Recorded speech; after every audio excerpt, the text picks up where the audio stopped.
Hello friends, welcome back to my channel middle class lifestyle. ಇವತ್ತಿನ ಈ ವ್ಲಾಗ್ನ ಶುರು ಮಾಡ್ತಾ ಇದ್ದೀನಿ.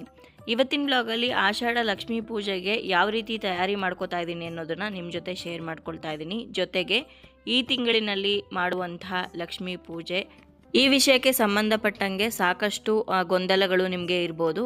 ಅದೆಲ್ಲದರ ಬಗ್ಗೆ ಮಾಹಿತಿನೂ ಕೂಡ ಇದೇ ವ್ಲಾಗಲ್ಲಿ ನಿಮ್ಮ ಜೊತೆ ಶೇರ್ ಮಾಡ್ಕೊಳ್ತೀನಿ. ಹಾಗಾದರೆ ಇನ್ನಾಗ್ತಡ ಬನ್ನಿ ವ್ಲಾಗನ್ನು ಶುರು ಮಾಡೋಣ. ಈಗಾಗಲೇ ಆಷಾಢ ಮಾಸ ಆರಂಭ ಆಗಿದೆ. ಆಷಾಢ ಮಾಸ ಆರಂಭ ಆಗೋದಕ್ಕಿಂತ ಮುಂಚೆ ಅಮಾವಾಸ್ಯೆ ಬರುತ್ತಲ್ಲ, ಅದಕ್ಕೂ ಮುಂಚೆನೇ ನಾನು ದೇವ್ರ ಮನೆಯನ್ನೆಲ್ಲ ಕ್ಲೀನ್ ಮಾಡಿಕೊಂಡು ದೇವ್ರ ಸಾಮಗ್ರಿಗಳು ಯಾವ್ದ್ಯಾವುದು ಪೂಜೆಗೆ ಬೇಕೋ ಅದನ್ನೆಲ್ಲದನ್ನು ತೊಳೆದಿಟ್ಕೋತಾ ಇದ್ದೀನಿ. ಕೆಲವೊಂದು ಉಪಯೋಗಿಸಿರೋವಂಥ ಪೂಜಾ ಸಾಮಗ್ರಿಗಳು, ಕೆಲವೊಂದು ಎತ್ತಿಟ್ಟಿರೋ ಪೂಜಾ ಸಾಮಗ್ರಿಗಳು ಕೂಡ ಲಕ್ಷ್ಮೀ ಪೂಜೆಗೆ ಬೇಕಲ್ವ, ಅದನ್ನೆಲ್ಲ ತೆಗೆದಿಟ್ಕೊಂಡು ನಾನು ಎಲ್ಲದನ್ನು ತೊಳೆದಿಟ್ಕೋತಾ ಇದ್ದೀನಿ.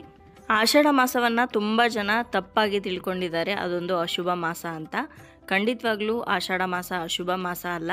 ಆದರೆ ಶುಭ ಸಮಾರಂಭಗಳನ್ನು ಆಚರಣೆ ಮಾಡೋದಿಲ್ಲ ಅನ್ನೋದೊಂದನ್ನು ಬಿಟ್ಟರೆ ಈ ಒಂದು ಮಾಸ ತುಂಬಾ ಶ್ರೇಷ್ಠವಾದಂಥದ್ದು. ಈ ಮಾಸದಲ್ಲಿ ನಾವು ಶಕ್ತಿ ದೇವತೆಗಳನ್ನು ಪೂಜೆ ಮಾಡೋದ್ರಿಂದ ತುಂಬಾ ಒಳ್ಳೆ ಫಲಗಳನ್ನು ನಾವು ಪಡಿಬೋದು. ಅದರಲ್ಲೂ ಈ ಆಷಾಢ ಮಾಸ ಏನಿದೆ, ಈ ಮಾಸದಲ್ಲಿ ಹೆಣ್ಣು ದೇವರುಗಳ ಅಂದರೆ ಶಕ್ತಿ ದೇವತೆಗಳ ಪೂಜೆ ಆರಾಧನೆ, ಆ ದೇವರುಗಳಿಗೆ ವಿಶೇಷವಾಗಿ ದೀಪಾರಾಧನೆ ಮಾಡುವಂಥದ್ದು, ಮಡ್ಲಕ್ಕಿ ಕೊಡುವಂಥದ್ದು, ದೇವಸ್ಥಾನದಲ್ಲಿ ಬೇರೆ ತರಹದ ಸೇವೆಗಳನ್ನು ಮಾಡುವಂಥದ್ದು, ಇದೆಲ್ಲವೂ ಕೂಡ ಬಹಳನೇ ಶ್ರೇಷ್ಠ. ಯಾರಿಗಾದರೂ ತುಂಬ ದಿನಗಳಿಂದ ಯಾವುದೋ ಒಂದು ಕೆಲಸ ಆಗ್ತಾ ಇಲ್ಲ ಅಂತ ಅಂದರೆ ಈ ಆಷಾಢ ಮಾಸದಲ್ಲಿ ಬರುವಂಥ ಶುಕ್ರವಾರದ ದಿವಸ ಸಂಕಲ್ಪ ಮಾಡಿಕೊಂಡು ಎಷ್ಟು ಶುಕ್ರವಾರಗಳು ಬರುತ್ತೋ ಅಷ್ಟು ಶುಕ್ರವಾರಗಳು ಲಕ್ಷ್ಮೀ ಪೂಜೆಯನ್ನು ಮಾಡ್ತಾ ಬನ್ನಿ. ತುಂಬಾ ಒಳ್ಳೆಯದಾಗತ್ತೆ. ತುಂಬಾ ಹಣಕಾಸಿನ ಸಮಸ್ಯೆಗಳು, ಸಾಲ ತುಂಬ ಇದ್ದರೆ ಅದೆಲ್ಲದೂ ಕಡಿಮೆ ಆಗುತ್ತೆ.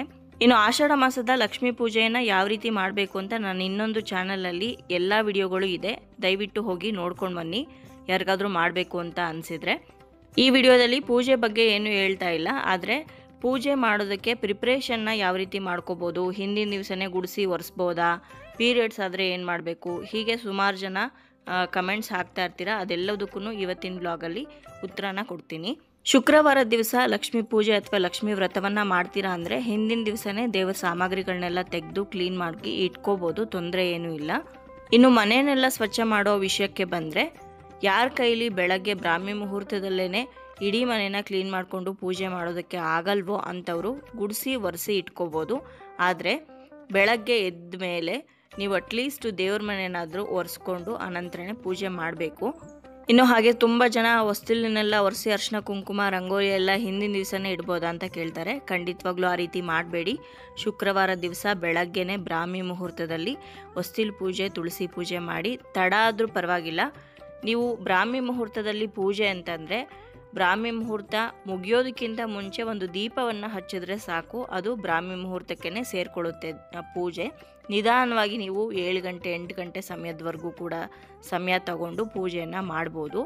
ಬ್ರಾಹ್ಮಿ ಮುಹೂರ್ತದಲ್ಲೇ ಪೂರ್ತಿ ಪೂಜೆ ಮುಗಿಸ್ಬಿಡ್ಬೇಕು ಅಂತ ಗಡಿಬಿಡಿ ಮಾಡಿಕೊಂಡು ಅರ್ಜೆಂಟಲ್ಲಿ ಪೂಜೆ ಮಾಡೋದಕ್ಕೆ ಹೋಗಬೇಡಿ.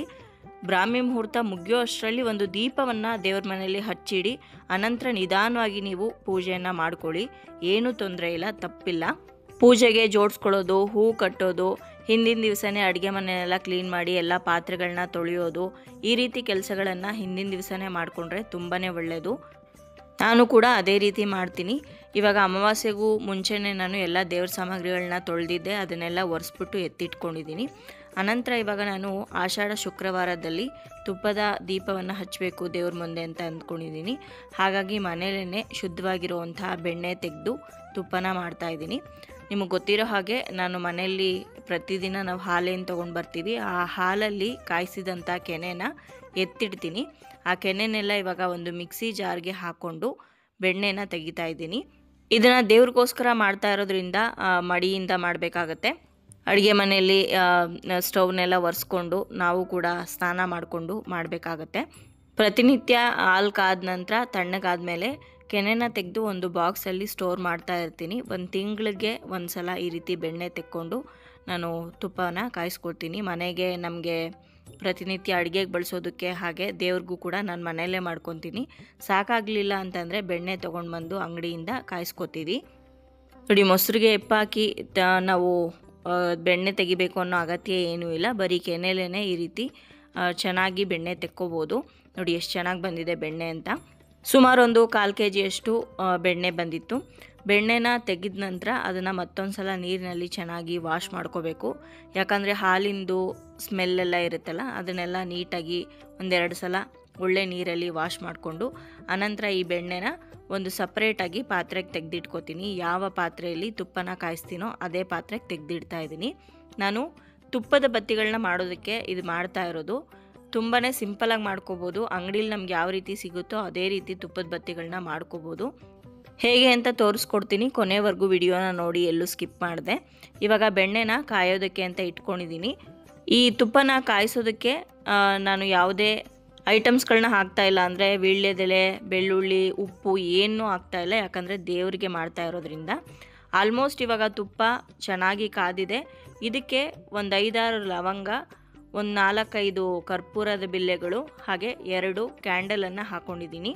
ಲವಂಗ ಘಮ ಚೆನ್ನಾಗಿರುತ್ತೆ ಅಂತ, ಕರ್ಪೂರ ನಾವು ದೀಪ ಹಂಚಿದ ತಕ್ಷಣ ಅಂಟ್ಕೊಳ್ಳುತ್ತೆ, ಜೊತೆಗೆ ಘಮನೂ ಚೆನ್ನಾಗಿರುತ್ತೆ ಅಂತ ಹಾಕಿರೋದು.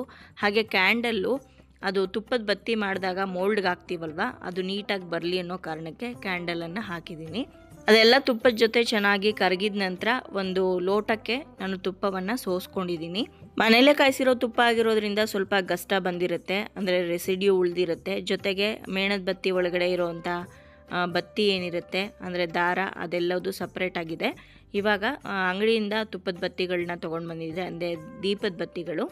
ಆ್ಯಕ್ಚುಲಿ ಅಷ್ಟು ಚೆನ್ನಾಗಿರುವಂಥ ದೀಪದ ಬತ್ತಿಗಳು ಸಿಗಲಿಲ್ಲ ನನಗೆ. ಯಾವುದು ಸಿಕ್ತೋ ಅದರಲ್ಲೇ ತೋರಿಸ್ತಾ ಇದ್ದೀನಿ. ಬತ್ತಿಗಳನ್ನು ಆದಷ್ಟು ಮನೇಲಿ ಮಾಡ್ಕೊಂಡ್ರೇ ಒಳ್ಳೆಯದು. ಒಳ್ಳೆ ಹತ್ತಿನ ಬಳಸಿ. ನನಗೆ ಈ ಕೆಲಸಗಳ ಮಧ್ಯೆ ಮನೇಲಿ ಮಾಡ್ಕೊಳ್ಳೋದಕ್ಕೆ ಸಾಧ್ಯ ಆಗಲಿಲ್ಲ, ಹಾಗಾಗಿ ರೆಡಿಮೇಡ್ ಬತ್ತಿಗಳನ್ನು ತೊಗೊಂಡು ಬಂದಿದ್ದೀನಿ ಈ ಸಲ.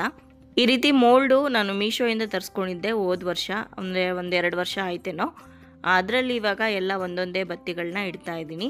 ನಾವು ತುಪ್ಪಕ್ಕೆ ಕ್ಯಾಂಡಲ್ ಹಾಕಿರೋದ್ರಿಂದ ತುಂಬ ಬೇಗನೆ ಅದು ಗಟ್ಟಿಗಾಗಿ ಹೋಗುತ್ತೆ. ಹಾಗಾಗಿ ಅದು ಬಿಸಿ ಇರುವಾಗಲೇ ಬೇಗ ಬೇಗ ಕೆಲಸಗಳನ್ನ ಮಾಡ್ಕೋಬೇಕು. ಅಕಸ್ಮಾತ್ ಅದು ಗಟ್ಟಿ ಆದರೂ ಕೂಡ ಒಂದು ಸಲ ಒಲೆ ಮೇಲೆ ಇಟ್ಬಿಟ್ಟು ಬಿಸಿ ಮಾಡಿಕೊಂಡ್ರೆ ಸಾಕು, ಕರಗುತ್ತೆ. ಈಗ ಎಷ್ಟು ಬತ್ತಿಗಳಿತ್ತೋ ಅಷ್ಟನ್ನು ಕೂಡ ಮೋಲ್ಡಲ್ಲಿ ಇಟ್ಕೊಂಡಿದ್ದೀನಿ.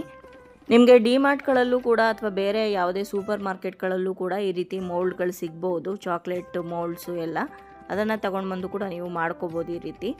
ನಾನಿವಾಗ ಕಾಯಿಸಿರೋವಂಥ ತುಪ್ಪ ಇದೆಯಲ್ಲ, ಅದನ್ನು ಇವಾಗ ಈ ಮೋಲ್ಡ್ ಒಳಗಡೆ ಹಾಕೋತಾ ಇದ್ದೀನಿ. ಸ್ಪೂನಲ್ಲಿ ನೀಟಾಗಿ ಒಂದೊಂದೇ ಮೋಲ್ಡ್ಗೆ ಹಾಕ್ಕೊಂಡ್ರೆ ಕರೆಕ್ಟಾಗಿ ಅದ್ರ ತುಂಬ ಚೆನ್ನಾಗಿ ಬರುತ್ತೆ. ಆದರೆ ತುಂಬ ಟೈಮ್ ವೇಸ್ಟ್ ಆಗುತ್ತೆ ಅಂದ್ಬಿಟ್ಟು ನಾನು ಅದೇ ರೀತಿ ಲೋಟದಲ್ಲೇ ಹಾಕ್ಬಿಟ್ಟಿದ್ದೀನಿ. ನಿಮಗೆ ಟೈಮ್ ಇದೆ ಅಂದರೆ ನಿಧಾನವಾಗಿ ಸ್ಪೂನಲ್ಲೇ ನೀವು ಒಂದೊಂದೇ ಮೋಲ್ಡ್ಗಳಿಗೆ ತುಪ್ಪನ ಹಾಕ್ಕೊಳ್ಳಿ. ಪೂರ್ತಿ ಹಾಕಿದ್ಮೇಲೆ ಚೆನ್ನಾಗಿ ಅದನ್ನು ಶೇಕ್ ಮಾಡಿ ಎಲ್ಲ ಕಡೆಗೂ ಈವನ್ ಆಗಿ ಸ್ಪ್ರೆಡ್ ಆಗುತ್ತೆ ತುಪ್ಪ. ಇದಾದಮೇಲೆ ಒಂದು 1/4 ಗಂಟೆ ಇದನ್ನು ಹಾಗೆ ಬಿಟ್ಬಿಡಿ, ಬೇಗ ಸೆಟ್ ಆಗೋಗುತ್ತೆ ಕ್ಯಾಂಡಲ್ ಹಾಕಿರೋದ್ರಿಂದ. ಇನ್ನೂ ಬೇಗ ಅದು ಸೆಟ್ ಆಗಬೇಕು ಅಂತಂದರೆ ನೀವು ಫ್ರಿಡ್ಜಲ್ಲಿ ಅಥವಾ ಫ್ರೀಝರಲ್ಲಿ ಇಟ್ಟರೆ ಒಂದು 5-10 ನಿಮಿಷಕ್ಕೆಲ್ಲ ನಿಮಗೆ ರೆಡಿ ಆಗಿರುತ್ತೆ ಕ್ಯಾಂಡಲ್ಸು, ಅಂದರೆ ತುಪ್ಪದ ಬತ್ತಿಗಳು. ಗೀ ವಿಕ್ಸ್ ಅಂತ ಇವಾಗ ಅಮೆಝಾನಲ್ಲಿ, ಫ್ಲಿಪ್ಕಾರ್ಟಲ್ಲಿ ಅಥವಾ ಬೇರೆ ಯಾವುದೇ ಸೂಪರ್ ಮಾರ್ಕೆಟ್ಗಳಲ್ಲಿ ಸಿಗುತ್ತಲ್ಲ, ಅದೇ ರೀತಿ ನಾವು ಮನೇಲೇ ಈ ರೀತಿ ತಯಾರು ಮಾಡ್ಕೊಬೋದು. ತುಂಬಾ ಸುಲಭ, ತುಂಬ ಕಡಿಮೆ ಬೆಲೆಗೂ ಕೂಡ ನಾವು ಮನೇಲಿ ತಯಾರು ಮಾಡ್ಕೋಬೋದು. ಮನೇಲಿ ತುಪ್ಪದ ದೀಪಗಳನ್ನು ಹಚ್ಚೋದು ಬಹಳನೇ ಶ್ರೇಷ್ಠ. ತುಪ್ಪದ ಬತ್ತಿಗಳನ್ನು ಹಾಕಿ ದೀಪ ಹಚ್ಚೋದ್ರಿಂದ ತುಂಬಾ ಲಾಭಗಳು ಕೂಡ ಇದೆ. ಅದರ ಬಗ್ಗೆ ಸಪ್ರೇಟಾಗಿ ಇನ್ನೊಂದು ವಿಡಿಯೋಗಳಲ್ಲಿ ಯಾವುದಾದ್ರೂ ತಿಳಿಸ್ಕೊಡ್ತೀನಿ. ಅದರಲ್ಲೂ ಇವಾಗ ಆಷಾಢ ಶ್ರಾವಣ ಶುರುವಾಗ್ತಾ ಇರೋದ್ರಿಂದ ಶುಕ್ರವಾರಗಳು 2 ತುಪ್ಪದ ಬತ್ತಿಗಳನ್ನು ಹಾಕಿ ದೀಪ ಹಚ್ಚೋಣ ಅಂತ ಹೇಳಿ ಈ ರೀತಿ ಮಾಡ್ಕೊಂಡಿದ್ದೀನಿ. ನೋಡ್ತಾ ಇರ್ಬೋದು ಎಷ್ಟು ಸುಲಭವಾಗಿ ಆ ಮೌಲ್ಡಿಂದ ಬರ್ತಾ ಇದೆ ಕ್ಯಾಂಡಲ್ಸ್ ಅಂತ.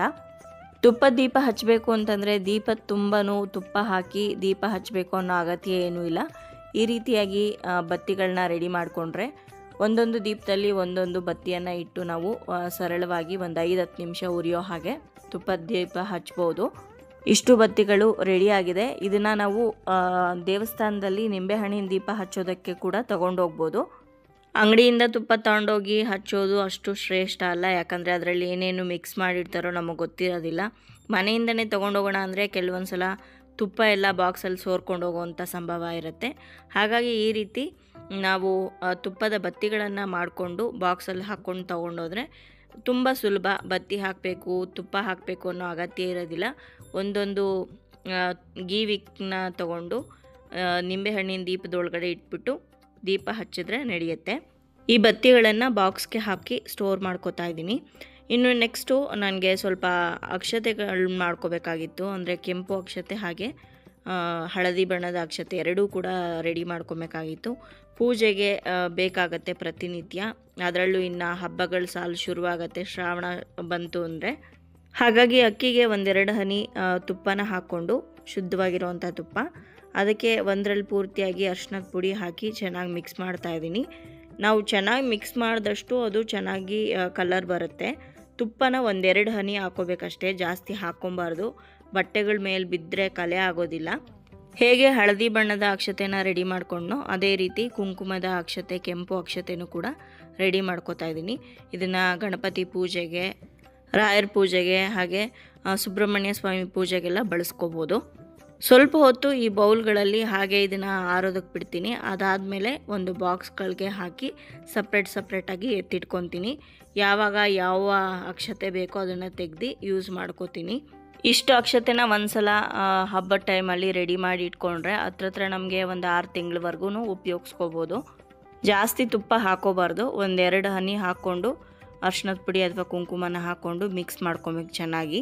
ಕೆಲವರು ಕಲರ್ ಬರಲ್ಲ ಅಂತ ಜಾಸ್ತಿ ತುಪ್ಪ ಹಾಕ್ಕೊಂಡು ಕಲಿಸ್ಬಿಡ್ತಾರೆ. ಅದು ಜಾಸ್ತಿ ದಿನ ಇರೋದಿಲ್ಲ, ಚೆನ್ನಾಗಿ ಒಂಥರ ವಾಸನೆ ಬಂದುಬಿಡುತ್ತೆ. ಇನ್ನು ಲಕ್ಷ್ಮೀ ಪೂಜೆಗೆ ಕೆಲವೊಂದು ವಸ್ತುಗಳು ಬೇಕಾಗುತ್ತಲ್ಲ, ಅದನ್ನೆಲ್ಲ ಅರೇಂಜ್ ಮಾಡಿ ಎಲ್ಲದನ್ನು ಒಂದು ಸೈಡಲ್ಲಿ ಎತ್ತಿಟ್ಕೋತಾ ಇದ್ದೀನಿ.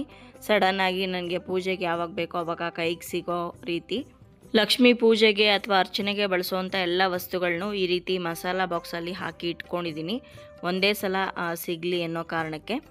ಕೆಲವೊಂದು ಸಲ ಕಂಕಣ ತಯಾರು ಮಾಡ್ಕೊಳ್ಳೋಕ್ಕೆ ಅಥವಾ ವ್ರತದ ದಾರ ತಯಾರು ಮಾಡ್ಕೊಳ್ಳೋಕ್ಕೆ ಅರ್ಶಿನದ ದಾರ ಬೇಕಾಗುತ್ತಲ್ಲ, ಅದನ್ನು ಅದರೊಳಗಡೆ ಹಾಕಿದ್ದೀನಿ. ಹಾಗೆ ಅರ್ಶಿನದ ಕೊಂಬು ಕೂಡ ಅದರಲ್ಲೇ ಇದೆ. ಕೆಲವೊಂದು ಸಲ ಮಾಂಗಲ್ಯ ಕಳಸ ಕಟ್ಟೋದಕ್ಕೆಲ್ಲ ಬೇಕಾಗುತ್ತಲ್ಲ, ಅದನ್ನು ತಯಾರು ಮಾಡ್ಕೊಳ್ಳೋದಕ್ಕೆ ಅಂತ. ಈ ಬಾಕ್ಸಲ್ಲಿ ಲಕ್ಷ್ಮಿಗೆ ಸಂಬಂಧಪಟ್ಟಂಥ ವಸ್ತುಗಳನ್ನ ಯಾವ ರೀತಿ ಇಟ್ಕೊಂಡಿದ್ದೀನೋ ಅದೇ ರೀತಿ ಇನ್ನೊಂದು ಮಸಾಲ ಬಾಕ್ಸಲ್ಲಿ ಎಲ್ಲ ರಂಗೋಲಿ ಪುಡಿಗಳನ್ನ ಇಟ್ಕೊಂಡಿದ್ದೀನಿ. ಅಂದರೆ ಕಲರ್ಸು.